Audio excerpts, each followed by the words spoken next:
Hello mga ka-tips! Welcome back to Tips and Trends kung saan pag-uusapan natin ang latest trends at practical tips sa personal finance at crypto. Sobrang exciting ng topic natin dahil para ito sa lahat ng gustong makaipon kahit maliit lang ang kita. Yes, posibleng-posible yan, kaya make sure na tapusin mo ang video na to dahil tip number 10 might just surprise you.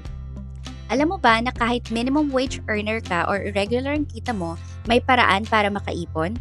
Hindi mo kailangan ng malaki agad na income para magsimula. Ang importante, disiplina at tamang mindset. Ready ka na? Let's go! Number 1, magkaroon ng ipon goal.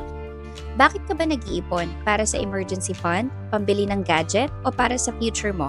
Dapat klaro ang goal mo para motivated ka. Halimbawa, gusto mong makaipon ng 10,000 pesos in 6 months? I-divide mo yan sa buwan. That's 1,667 lang per month. Mas madali kapag meron kang target. Number 2, gumamit ng 50-30-20 rule. Kung hindi ka pamilyar, ito yung 50% sa needs, 30% sa wants, at 20% sa savings. Pero kung tight ang budget, pwede mong gawing 70-20-10. Basta merong porsyento para sa ipon. Number 3, out of sight, out of mind technique. I-automate ang pag-iipon. Mag-open ka ng separate savings account na walang ATM card. Every sweldo, mag-auto-transfer ka agad. Hindi mo na iisipin, hindi mo rin magagastos. Parang hindi mo na siya kita, kaya hindi ka matutukso. Number 4, mag-side hustle kung kaya. Kung kulang talaga ang kita, maghanap ng extra income. Maraming online gigs ngayon tulad ng freelancing sa Upwork or Fiverr.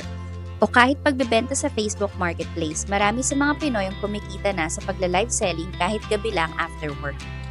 Number 5, mag-budget at i-track ang gastos. Hindi mo kayang kontrolin ang hindi mo alam. Gumamit ng budgeting app o notebook para i-record ang lahat ng gastos mo. Minsan, dun mo lang makikita na ang daily 50 pesos milk tea mo umaabot na pala ng 1,500 in a month. Number 6, bawasan ang luho o impulse buy. Bago ka bumili, tanungin mo muna, kailangan ko ba talaga to? Kung hindi, iwasan mo muna. Kapag meron kang gustong bilhin, hintayin ng 30 days. Kung gusto mo pa rin yun pagkatapos nun, baka worth it talaga. Number 7, gamitin ang hulog-hulog method. Kung hirap kang magtabi ng malaki agad, gawin mo itong pakonti-konti ng hulog. Halimbawa, 20 pesos sa alkansya araw-araw sa isang buwan, 600 pesos na yan. At sa isang taon, meron ka ng 7,300. Number 8, maghanap ng diskwento at sulitin ang perks. Wise dapat ka-tips. Gamitin ang discount apps, loyalty cards o cashbacks tulad ng GCash o Paymaya. Kung bibili ka na rin lang, bakit hindi mo pa makukuha ang konting balik, di ba? Also, huwag mahihiyang tumawad lalo na sa palengke. Number 9, iwasan ang utang na walang kapuluhan.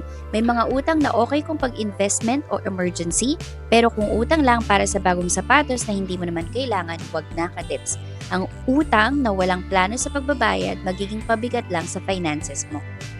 Number 10, reward yourself wisely. Yes, importante rin to para hindi ka ma-burnout. Magbigay ng small reward sa sarili mo kapag nakaabot ka sa ipon goal mo. Pero tipid reward lang ha, baka naman ubusin mo agad. Halimbawa, treat yourself sa paborito mong street food o isang simpleng milk tea basta within the budget. Ayan mga ka-tips, 10 practical na ipon tips na kahit maliit ang kita, pwedeng-pwede mong gawin. Tandaan, hindi importante kung magkano ang naipon mo agad. Ang mahalaga, nag-start ka na, ginawa mo tong habit, and it's consistency over amount.